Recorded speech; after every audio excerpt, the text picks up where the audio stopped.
Cerno, une anti-enquête. Épisode 120.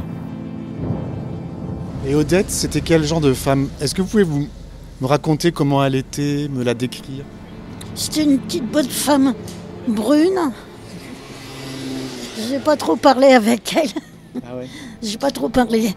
Mais je sais pas si vous vous souvenez du tueur des vieilles dames. Moi? Hein, mon Renoir? Tu m'aimes? Ouais, c'est Danique. Nous sommes au milieu d'un monde qui n'est pas toujours très beau. On fait le café à l'ancienne, il n'y a pas de Nespresso. Notre société aime les corps jeunes. Julien Cernobori. On se moquait un peu de lui quand même quand il était à l'école. On s'est pas occupé du qu'en dira-t-on, hein, Bernard? Les escaliers, le palier et une fois la porte ouverte, l'horreur. Les autres étaient les poules et moi chez la fermière. Cerno. C'est une personne agressive, de base. 3, 2, 1.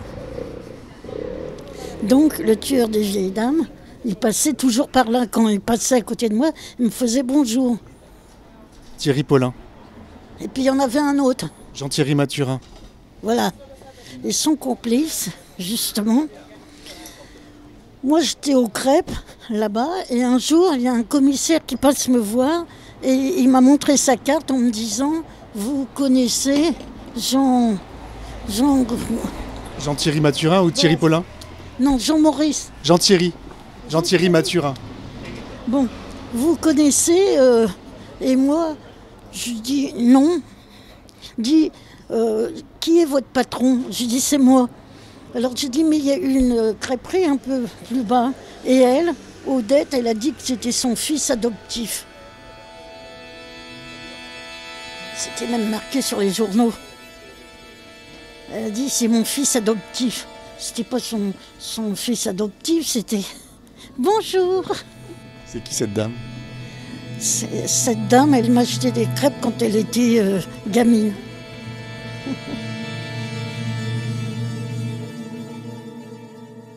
Donc c'était pas son fils adoptif, vous dites? Non, bah non. Non, mais comme il était client là, bon, elle s'était familiarisée avec lui. Donc elle était amie avec ces tueurs? Oui. Oui. Vous savez, on se familiarise vite, hein. Avec les gens? Les gens, donc vous savez pas qui ils sont. Fêtard et flambeur la nuit, assassin de vieilles dames le jour. Moi, c'est l'autre, c'est Thierry Paulin qui me disait bonjour. Il était sympa? Il me disait bonjour, c'est tout. Peut-être que j'étais sur la liste, non, j'étais trop jeune à l'époque.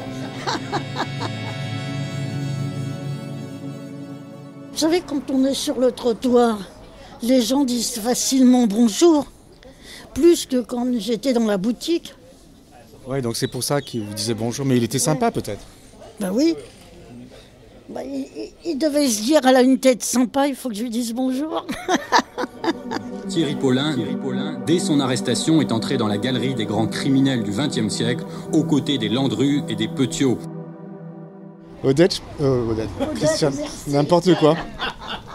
Comment vous avez appris l'arrestation de Thierry Paulin alors? La radio. Qu'est-ce que ça vous a fait? Ben, quand je l'ai vu, j'ai dit, bah tiens, c'est celui qui passait tous les jours presque dans notre quartier et qui disait bonjour. Mais si vous saviez le nombre de personnes qui me prenaient en photo. Pourquoi? Je sais pas. Pour votre beauté? Non, n'exagérons rien. Ça, c'est une moquerie. Non.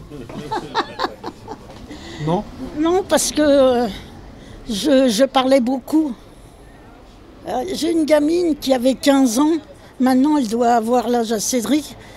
Elle avait 15 ans. Elle s'arrête à mon stand de crêpes et elle me dit « Est-ce que je peux vous poser une question, madame? C'est un travail que vous faites là ou un divertissement ?» J'ai dit un divertissement. Elle dit j'en étais sûre. C'était plus un divertissement qu'un travail? Bah oui, parce qu'elle voit que je ris avec les clients et puis que je parlais beaucoup. Ouais. Vous étiez vraiment la star du quartier en fait. J'étais très connue.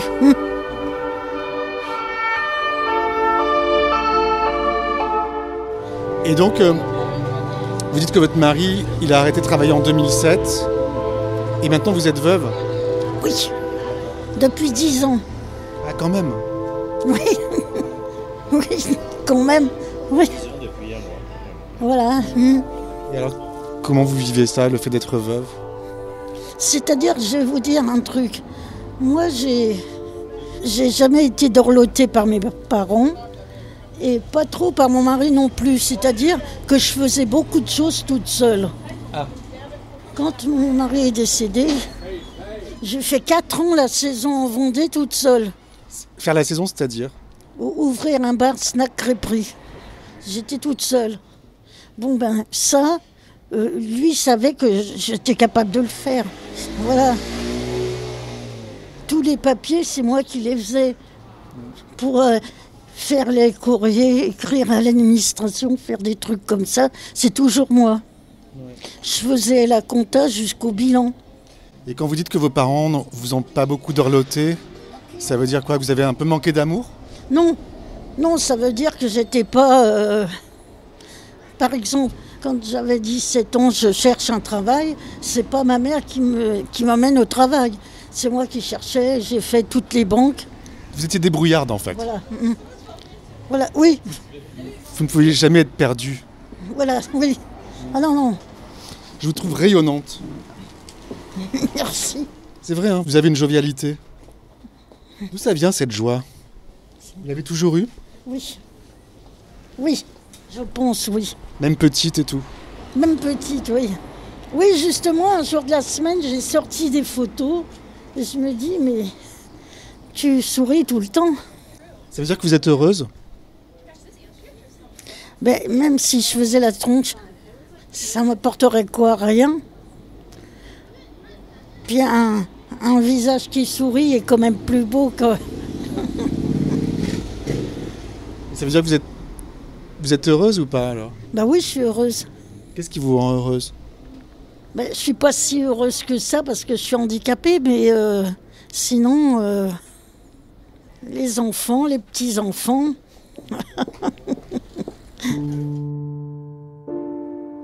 Vous avez froid, Christiane?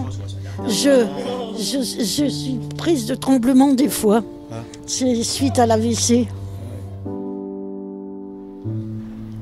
Bon, je vais essayer de retrouver Odette. Parce que ça m'intéresse cette histoire de Thierry Paulin. Vous n'allez pas lui dire votre fils adoptif? Ouais. Ça veut dire qu'elle l'aimait beaucoup, ce fils adoptif. C'est-à-dire qu'il faisait des soirées ici et lui il venait. Paulin? Non, Mathurin? Jean-Thierry. C'est lui qui venait, c'était pas Paulin? Non. Et Jean-Thierry, lequel des deux était le plus sympa? Vous arrivez à les différencier? Lequel des deux était le plus sympa? Tous les deux, noir, teint en blond, la même coiffure. On a du mal à les reconnaître. Ben voilà, tu dis bonjour comme ça.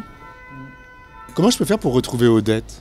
Je ne sais pas qui peut la connaître. Il faut que ce soit des gens assez âgés.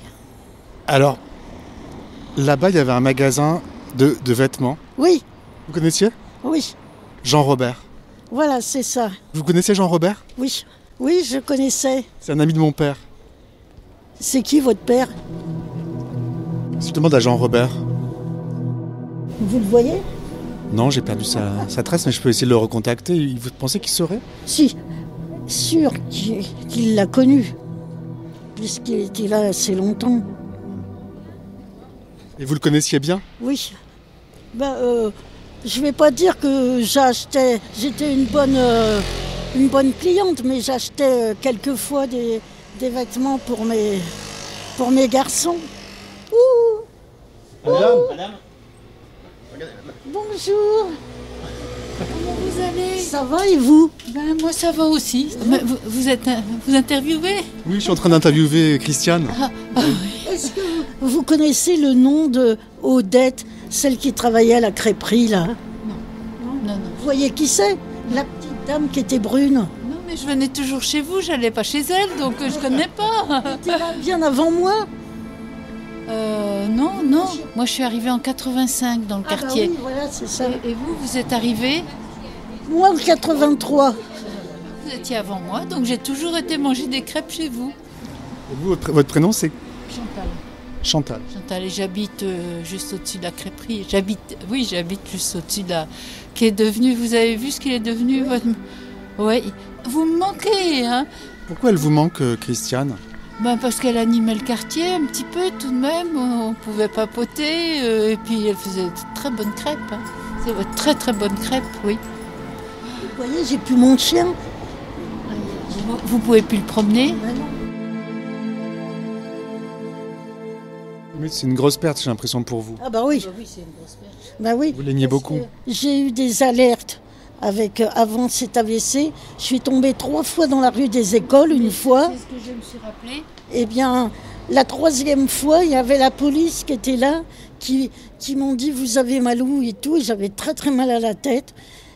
Et j'ai dit « j'ai mal nulle part, parce que je vous montrer qu'est-ce qui va devenir mon chien ?»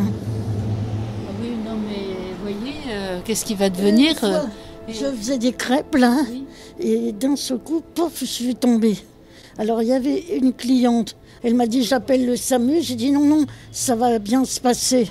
Ben oui, et vous voyez, ça s'est mal passé après. Cerno. Une anti-enquête. Est-ce que vous allez faire de l'enregistrement? En fait, je fais un long documentaire radio, oui. Pour lequel je rencontre beaucoup de gens. Et là, je suis amené à m'intéresser au quartier. Oui. Je recherche Odette, la crêpière dont vous parlez, Christiane. Ah oui, mais non. Non. Et Thierry Paulin, vous l'avez connu? Non, je sais pas qui c'est. Le tueur des vieilles dames. Ah oui, non, oui, j'en ai entendu parler, mais ça s'est effacé de ma mémoire. C'est celui qui était blond, là Oui. Non. Mais j'étais pas vieille à l'époque, hein, maintenant. Non, mais c'est qu'il venait dans la crêperie juste à côté. Ah, il venait dans la crêperie? Oui, c'est ça. Oui. Odette, elle disait que c'était son fils adoptif. Oh, la pauvre. Et elle a dû déchanter quand elle a appris ça. Oui. Il filait ses victimes jusque chez elle.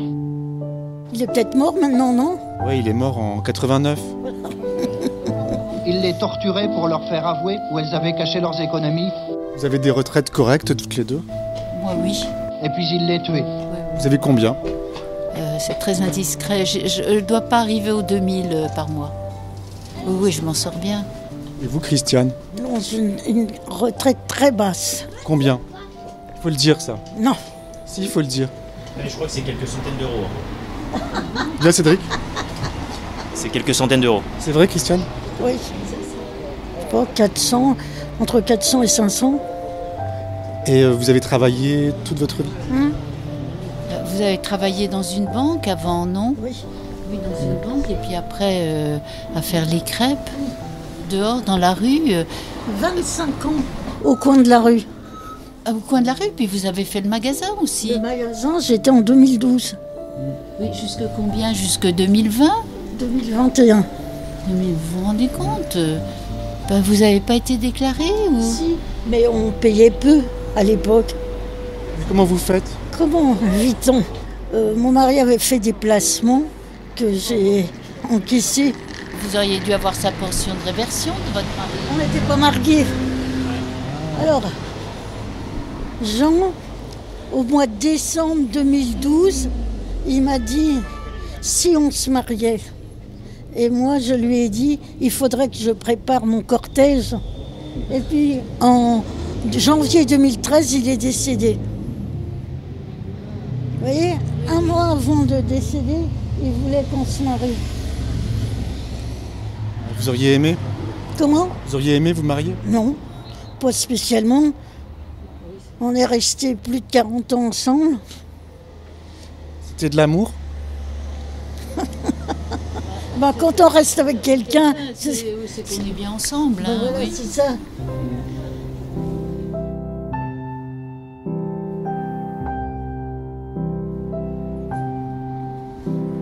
Bon, je vais vous laisser du coup. C'est sympa. Merci beaucoup. Je vous en prie. Je suis très content de vous avoir rencontré. Merci. Qu'est-ce que je peux vous souhaiter, Christiane? Une bonne santé. Je vous le souhaite. Si vous arrivez à avoir des informations sur Odette, vous me dites. Je ne sais pas qui peut en donner, parce qu'il faudrait des vieux du quartier. J'ai demandé à Jean-Robert, mon père. Oui.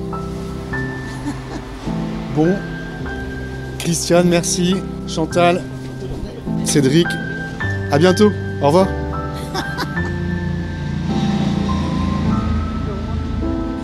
Voilà, c'était pas la bonne Clétière, comme je l'imaginais. Je vais essayer de contacter l'ami de mon père, Jean-Robert, que j'ai pas vu depuis très longtemps. Et comme mon père est mort, je l'ai perdu de vue. Je repasse devant son ancienne boutique et je quitte Jussieu.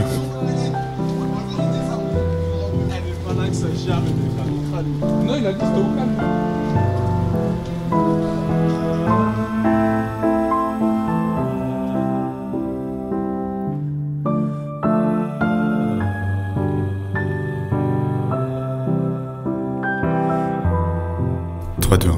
Je suis de retour à mon bureau, je me suis fait un café et j'envoie un message à Jean-Robert, l'ami de mon père, sur Messenger. Je lui demande comment il va. JR, comment vas-tu? Je lui dis que je travaille dans son ancien quartier à Jussieu et que ça me ferait plaisir d'avoir de ses nouvelles. On verra bien s'il me répond. Alors sinon, au fil de mes nombreux entretiens maintenant, j'ai notamment constaté que les gens confondent les deux tueurs, Paulin et Mathurin. Et ils ont du mal à les différencier pour deux raisons. Déjà, à cause de leur prénom, Thierry, Jean-Thierry, mais aussi, on a l'impression qu'il y a une confusion physionomique par rapport à leur coiffure. Et c'était déjà le cas dernièrement chez Dominique, l'homme qui avait travaillé au Paradis Latin et qu'ils avaient connu. Parfois les gens parlent de Mathurin et on pense qu'ils se trompent parce qu'ils le décrivent comme étant blond, alors qu'on sait très bien que c'est Thierry Paulin qui était blond, parce qu'on l'a vu sur toutes les photos diffusées par la presse à l'époque et encore aujourd'hui. Si on tape son nom sur Google, c'est un Paulin blond qui apparaît. Alors, à ce propos, j'avais commandé en ligne, il y a quelque temps, un nouveau détective datant du 24 décembre 1987. Et le titre de ce numéro, c'est « Mathurin, le deuxième tueur. Il torturait les vieilles dames ». Et donc sur la couverture, il y a bien sûr une photo de Jean-Thierry Mathurin. C'est donc une photo qui a été prise dans les années 80. On ne sait pas vraiment quand, peut-être au moment où les deux tueurs sortaient ensemble. Et il se trouve qu'il est blond. Je vous mets la photo sur mon compte Instagram, Cerno Podcast, si vous voulez jeter un coup d'œil. Alors en tout cas, il semblerait qu'à cette époque, Paulin, lui, était brun. Et alors d'après ce que j'ai cru comprendre, ce n'est que quelques jours ou peut-être quelques semaines avant son arrestation que Paulin s'est décoloré les cheveux. Il me semble avoir lu des choses à ce propos dans le dossier du commissaire Laitier. Je crois que les enquêteurs ont vraiment cherché à dater précisément le moment où Paulin est devenu blond, mais je voudrais en avoir le cœur net. Alors si je reprends mon dossier du commissaire Laitier, qui est donc dans mon ordinateur, par exemple, un certain Patrick, qui a hébergé Paulin plusieurs fois rue de la Roquette, disait « Lorsque Paulin est arrivé chez moi en octobre, il s'agit d'octobre 1987, donc juste avant l'arrestation, il avait les cheveux bruns et un petit peu longs. Je ne l'ai jamais vu en blond, si ce n'est dans les journaux. Ensuite, là, je vois, dans l'audition d'une des connaissances de Paulin, un certain Jacques, donc qui raconte qu'il a fréquenté Paulin fin octobre 1987 et qu'il l'a revu le 27 novembre. Paulin ayant été arrêté le 1er décembre, donc quelques jours après, et il dit « Lorsque je l'ai revu le 27 novembre, je l'ai découvert pour la première fois blond et il portait un anneau argenté à l'oreille. » Ensuite, c'est une certaine Annie qui témoigne. Thierry Paulin avait les cheveux décolorés en blond durant la période du mois de novembre 87. C'était la première fois que je le voyais ainsi. Ensuite, c'est un barman, prénommé Michel, qui est auditionné. Donc il parle de Paulin et Mathurin. Il dit Puis nous sommes restés environ 1 an et demi au moins, sans les voir, jusqu'au début du mois de novembre 87, où nous avons eu la surprise de voir arriver Paulin, teint en blond.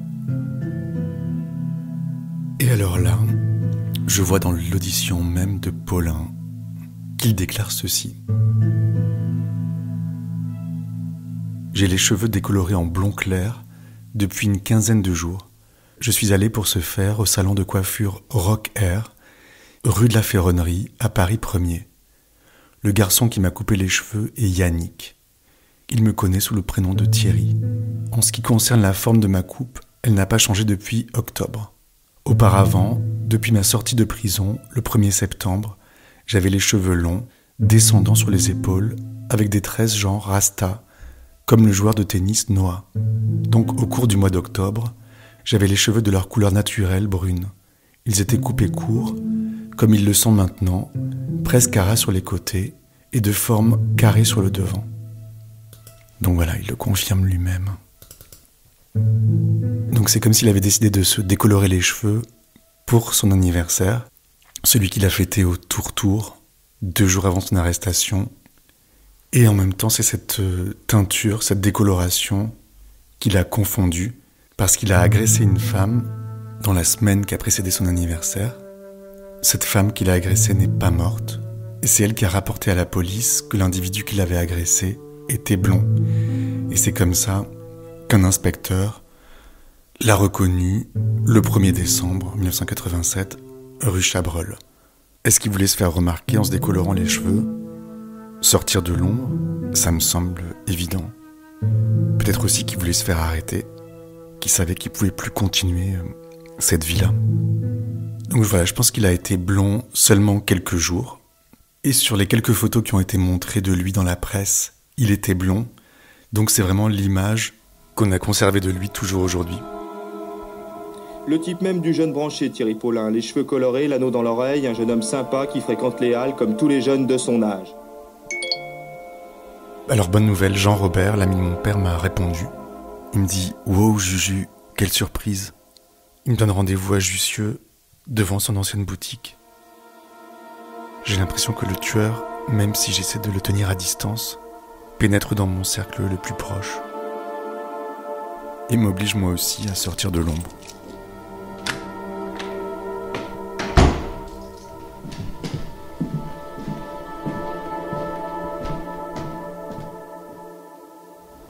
« 3-2-1. 3-2-1.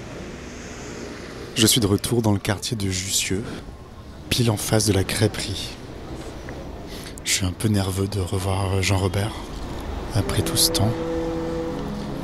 Et voilà, bon, j'ai bien connu Jean-Robert quand j'étais adolescent. Il habitait Paris et il nous rendait visite régulièrement dans le sud.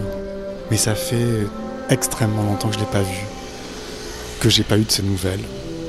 Mon père est mort maintenant. Il est mort pendant le Covid, au moment où j'étais en train de monter l'épisode 27 de Cerno sur Anne-Marie. Et pendant que je montais cet épisode, mon père, qui n'avait jamais vraiment écouté ce que je faisais, qui s'intéressait pas trop à mon travail, eh bien, il était à côté de moi. Et c'est une des seules fois, je pense, où il a écouté mon travail. Bref, j'ai pas vu Jean-Robert depuis extrêmement longtemps. Je crois qu'il sait pas du tout ce que je fais comme travail. Et donc il m'a donné rendez-vous cet après-midi devant son ancienne boutique. Mais il sait pas du tout que j'ai un micro, il sait pas du tout que je vais l'interviewer. J'ai pas osé lui dire. Je sais pas si j'ai bien fait. Mais bon, c'est vrai que j'aime pas trop prévenir les gens. J'aime pas quand les gens se préparent à l'idée d'une interview. Bon, j'aurais pu le prévenir quand même. Et je trouve ça genre super impoli d'arriver avec un micro. Et je sais pas du tout ce qu'il va me dire, mais je suis persuadé qu'il a connu la crêpière Odette. Jean-Robert, dans mes souvenirs, c'est quelqu'un de très très très sympa, très sociable. Bon, moi ce que j'aimerais, c'est qu'il me parle d'elle et qu'il me mette en contact avec elle. Parce que comme je vous l'ai déjà dit, j'ai peur de l'appeler Odette. J'ai encore une fois peur de l'effrayer. J'aime pas du tout ce quartier.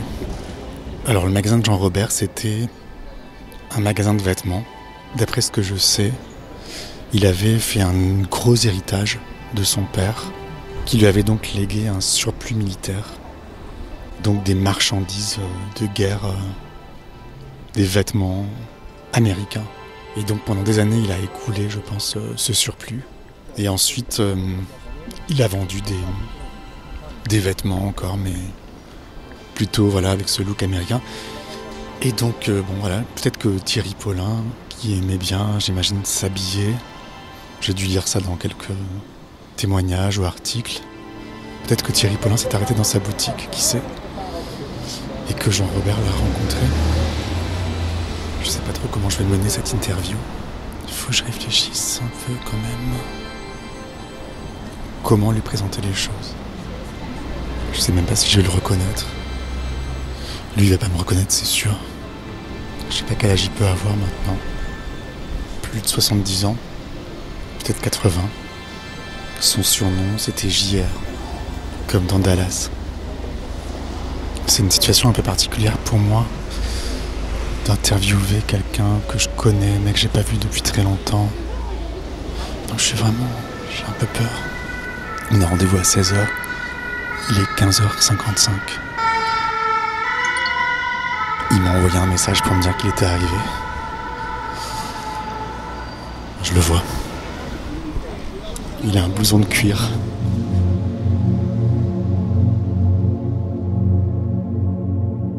À suivre.